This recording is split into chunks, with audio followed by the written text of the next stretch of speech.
சிம்ம ராசி அன்பர்களே, 2024 ஆரம்பிக்கும் போதே உங்களுக்கு குருவோட பார்வையில் தான் ஆரம்பிக்குது. அந்த சிம்ம ராசிக்கு 8ல் ராகுவும் 2ஆம் இடத்துல கேது இருக்கிறத பற்றி நீங்கள் கவலைப்பட வேணாம். கண்டகச்சனி அப்படின்ற பயப்படுறதெல்லாம் வேண்டியதில்லை.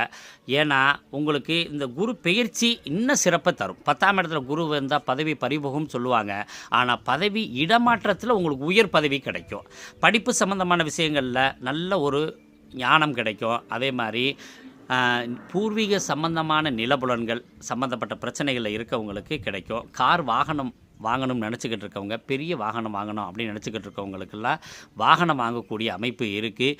புத்திர பாக்கிய சம்பந்தமாக யார் காத்து கொண்டிருந்தார்களோ அவங்களுக்கு இந்த சிம்ம ராசிக்கு புத்திர பாக்கியம் ஏற்படும். சிம்ம ராசிக்காரவங்க வீட்டுக்கு பக்கத்தில் ஒரு மாரியம்மன் கோயில் ஒன்று இருக்கும். அந்த மாரியம்மன் கோயிலில் தடைகள் அகழ்வதற்காக நீங்கள் வழிபாடுகள் செஞ்சுக்கோங்க.